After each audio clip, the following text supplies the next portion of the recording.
अरहत वाङ्मय में कहा गया है,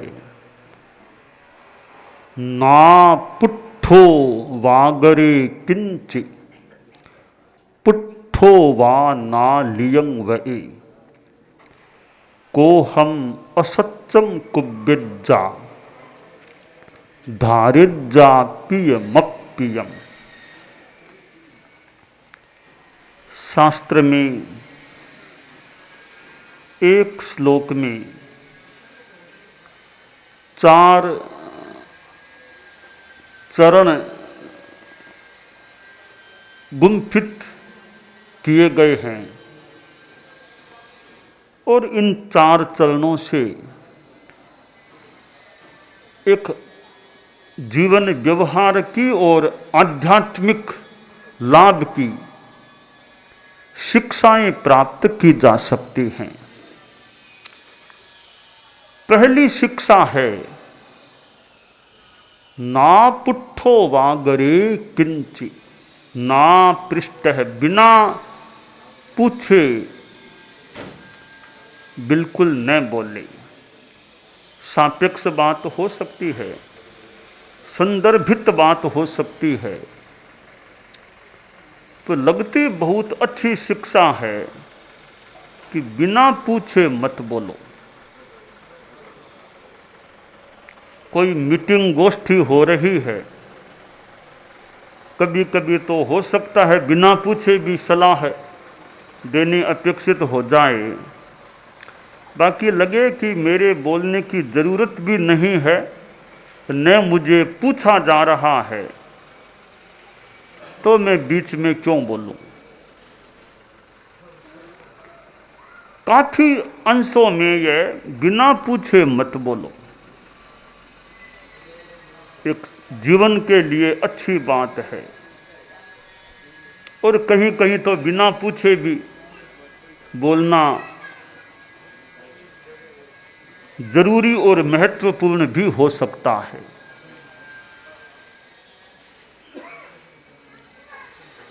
वाणी संयम की दृष्टि से एक सुंदर सूत्र है, ना पुट्ठो वागरे किंचि। इसी बात को 10वें आलियम में कहा गया, अपुच्छी ओ न भाषज्जा। कोई पूछे तो क्या करे। शास्त्रकार ने कहा, नालियम वै, कोई पूछे और बोलना हो तो झूठ नहीं बोलना। या तो मत बोलो, मौन रख लो, यहां तक तो ठीक है, बोलो तो सही बोलो। हालांकि यह साधु के लिए तो 100% ठीक बैठ सकती है। अब गृहस्थों के लिए पूर्णतया सत्य का पालन करना संभव हो जाए तो बढ़िया है। पूर्णतया सत्य पालन करने की हिम्मत न हो तो ज़्यादा से ज़्यादा मृषा विरत रहने का प्रयास करे। यहां 2 बातें हैं। शास्त्रकार ने कहा, नालियम वै, झूठ मत बोलो। ऐसा नहीं कहा कि सत्य बोलो, यानी हर सत्य को बोलना जरूरी नहीं है।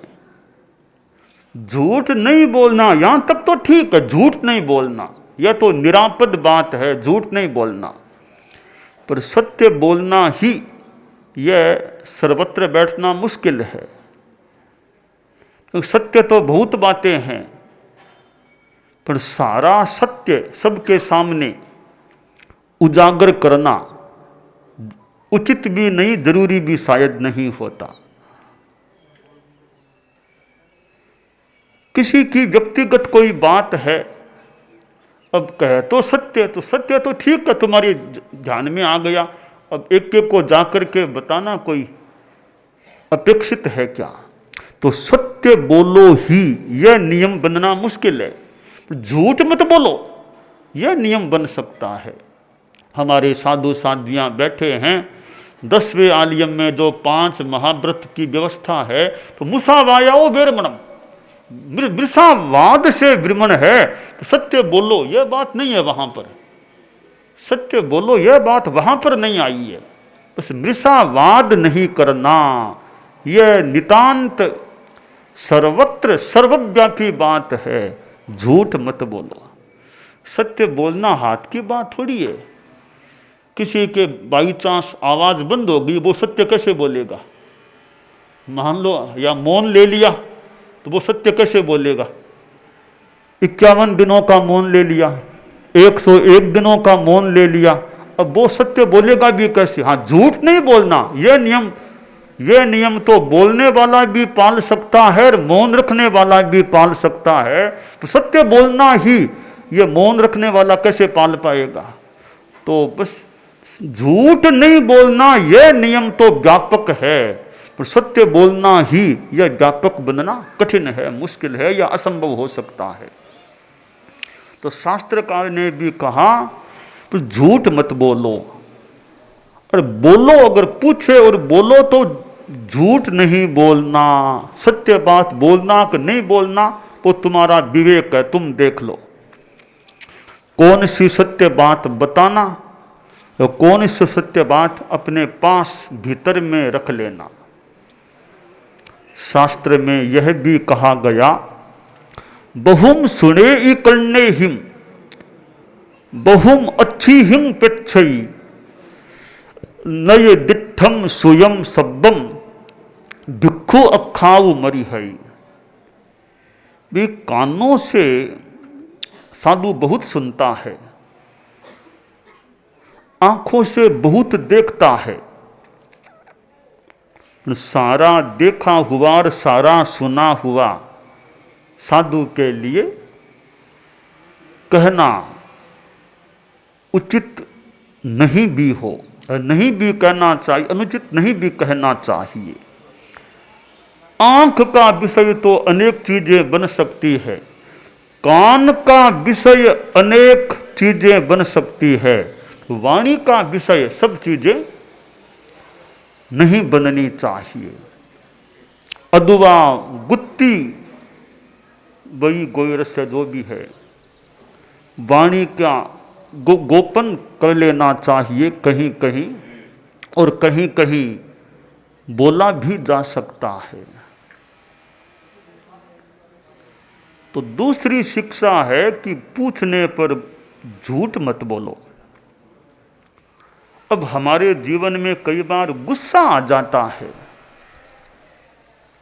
छोटे को क्या, बड़े को क्या, बच्चे को क्या, जवान को क्या, बूढ़े को क्या, कभी कभी मन में गुस्सा आ जाता है। अब गुस्से को पी लेना यह साधना है। कम खाओ, गम खाओ, नम जाओ, कम खाओ स्वस्थ रहो, गम खाओ मस्त रहो, नम जाओ प्रशस्त रहो। कम खाओ स्वस्थ रहो, गम खाओ मस्त रहो, नम जाओ प्रशस्त रहो। तो गम खा लेना, गुस्से को पी लेना, यह बड़ी बात है। वापिस उत्तर देने की ताकत है, 2 की 4 सुना सकते हैं, फिर भी नहीं बोलना, कोई बात नहीं, इसने कह दिया तो कह दिया, कोई बात नहीं, मैं इसके बराबर थोड़ा ही हो जाऊंगा। हर किसी के बराबर नहीं होना चाहिए। इसने 2 गाली दे दी तो गाली सुनने से मेरे गुमरे थोड़ी ही हो जाएंगे, गाली सुनने से गुमरे तो होते नहीं है। इसने बोला तो बोल दिया, फिर वह बोलने वाला भी कभी पश्चाताप कर सकेगा कि मैं क्यों बोला, ये तो कुछ बोले ही नहीं, मैं क्यों बोला इनके बारे में। तो को हम असत्यम कुब्यजा, कोप को, गुस्से को असत्य करो, गुस्से को विफल करने का प्रयास करो, गुस्से को अस्तित्वहीन बनाने का प्रयास करो। कोपः शत्रुर्मनुष्याणाम। शत्रुत्याज्यः सदैव ही।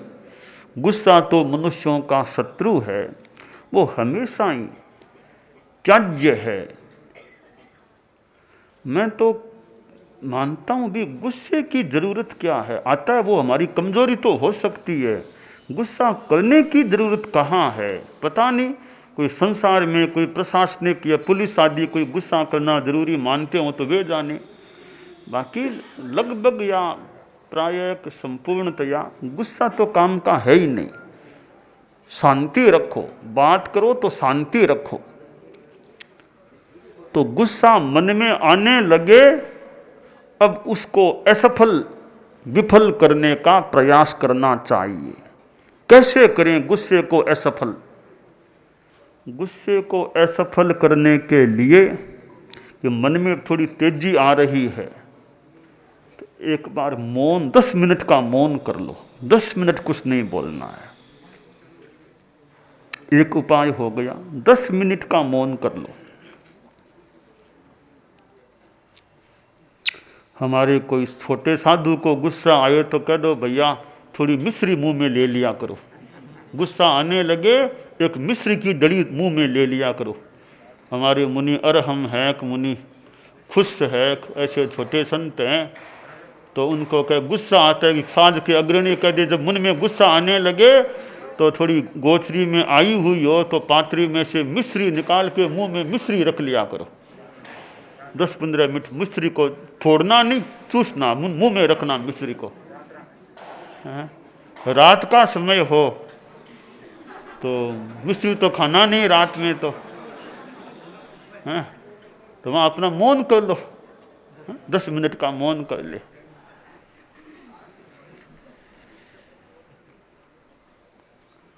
तो ये अनेक उपाय हैं कि मौन कर लो, थोड़ी मुंह में मिश्री, साधु लोग थोड़ा मुंह में मिश्री ले लो, दिन का समय मिश्री आसपास हो तो।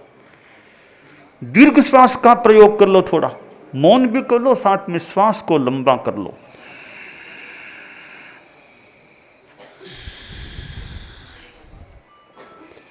अब लगे कि मौन रहना भी मुश्किल हो रहा है, मिश्री पास में है ही नहीं, तो क्या करें? वो कमरा, वो स्थान एक बार छोड़ दो।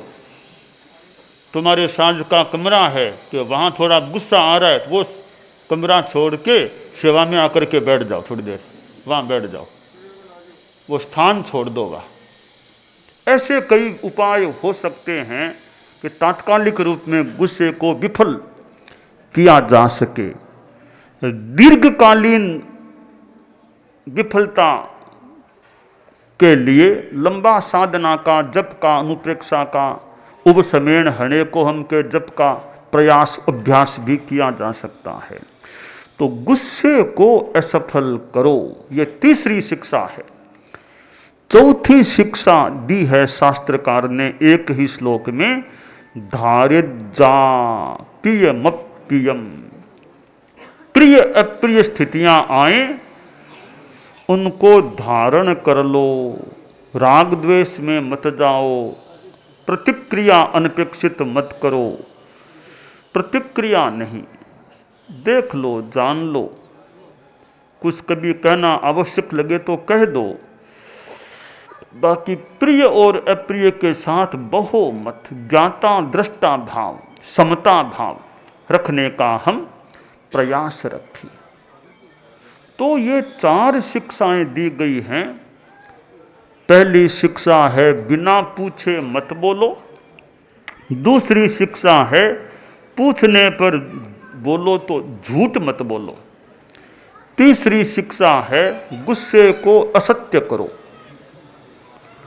और चौथी शिक्षा है प्रिय और अप्रिय को धारण करो, पी जाओ, बस प्रतिक्रिया अनपेक्षित मत करो। तो ये सुंदर एक हमारे व्यावहारिक जीवन के लिए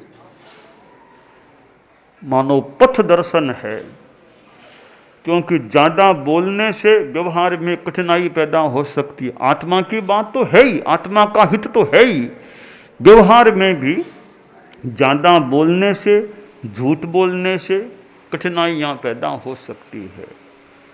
झूठ बोलने वाले के दिमाग में तनाव, टेंशन संभवतः ज़्यादा हो सकता है, क्योंकि सोचेगा ये मैंने यहाँ झूठ बोल दिया, अब ये पूछेंगे तो क्या बोलना, वह पूछे तो क्या बोलना, मुझे क्या बोलना, उसको क्या बोलना।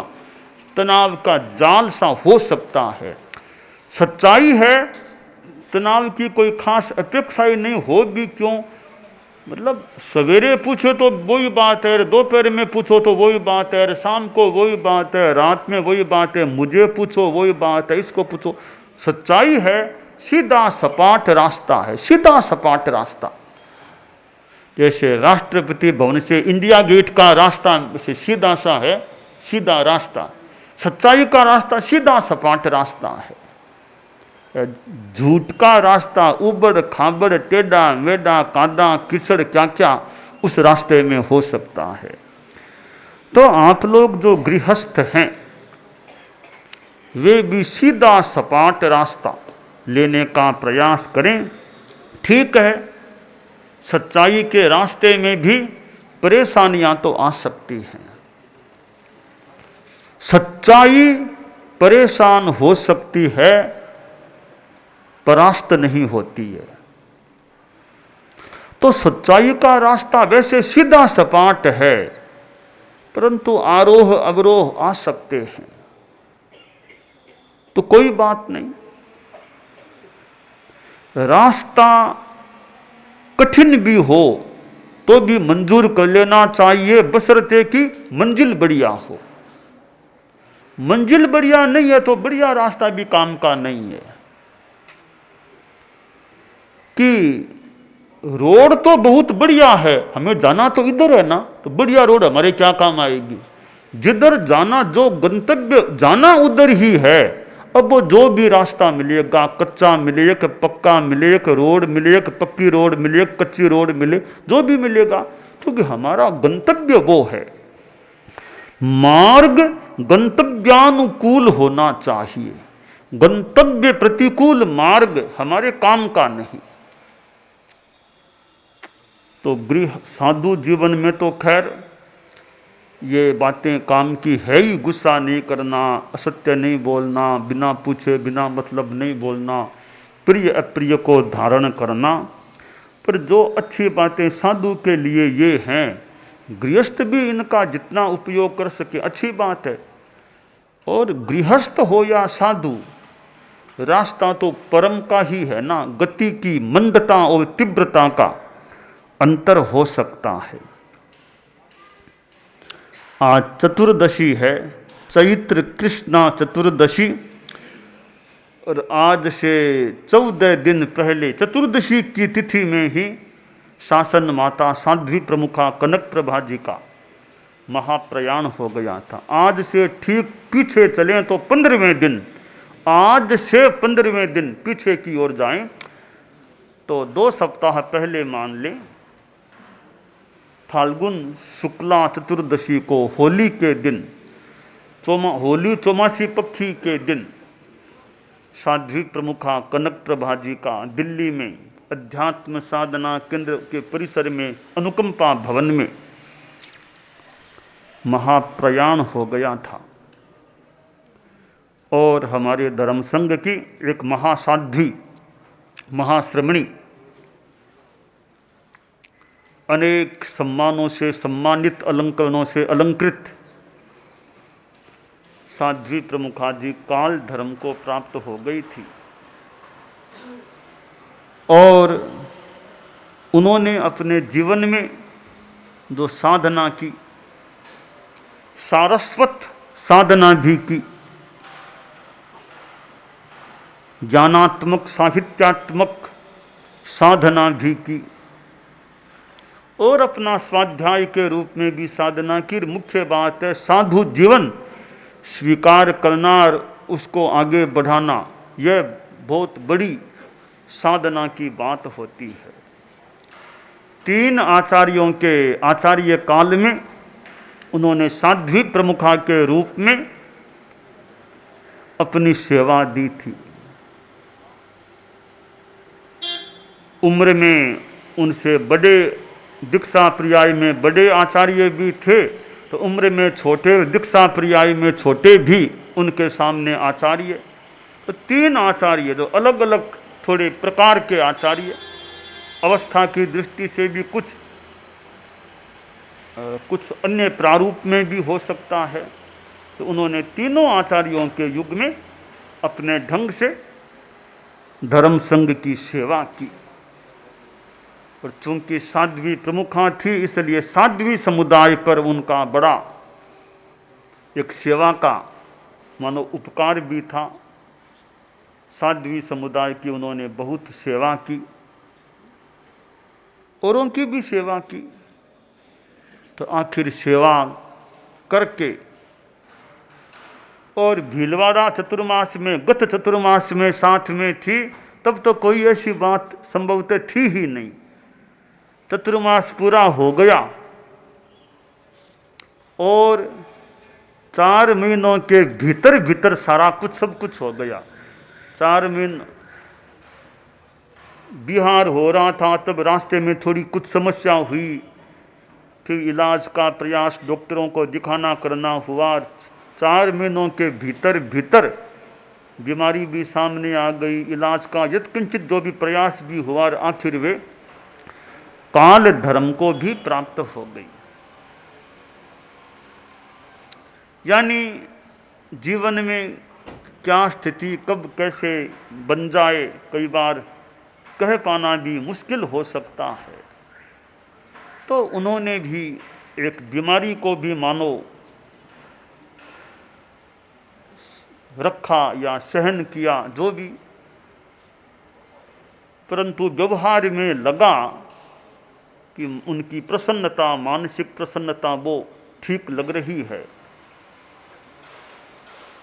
बीमारी में मानसिक प्रसन्नता, चित्त समाधि रहे, इतना तो उजला पक्ष होता है। बाकी तो बीमारी का अपना चमत्कार, अपना प्रभाव, अपनी परेशानियां हो सकती हैं, पर मानसिक समता रहे और शरीर की दृष्टि से ज़्यादा वेदना न हो तो ठीक है। और तो बीमारी का अपना जो काम है वो बीमारी अपना काम कर ही सकती है। इलाज जितना संभव हो सके वो भी कराया जा सकता है, पर कोई कोई बीमारी ला इलाज की स्थिति में चली जाती है, तो फिर अपनी समता शांति रहे। तो साध्वी प्रमुखा जी को भी अंतिम दिनों में यत्किंचित हमारे द्वारा भी जो सुनाया गया, बताया गया, उसको भी संभवतः सुनने का, ग्रहण करने का अवसर प्राप्त हुआ, और हमें भी अवसर प्राप्त हुआ उनके आसपास बैठने का, रहने का। साथियों को तो बहुत ज़्यादा अवसर प्राप्त हुआ। हम तो दिन दिन में ही जा सकते थे, वो भी पूरे दिन भर नहीं बैठते, पर साथियों का तो वही ठिकाना, वहीं रहना, तो वो तो है दिन में रात में उनके परिपार्श्व में रहने का, उनकी सेवा परिचर्या करने का एक महत्वपूर्ण अवसर प्राप्त हुआ था। तो आज से 2 सप्ताह पूर्व चतुर्दशी की तिथि में ही साध्वी प्रमुखा जी का महाप्रयाण हो गया था। शासन माता का सादर स्मरण करें हम, शासन माता का सादर स्मरण करें हम, सात्विक साता का शुभ संचरण करें हम, शासन माता का। दानान सिद्धम अभयपयानम सच्चेषु या अणवज्जं वयन्ति तवेषु या उत्तम बंभचेरम लोगुत्तमे समने नाय पुत्ते।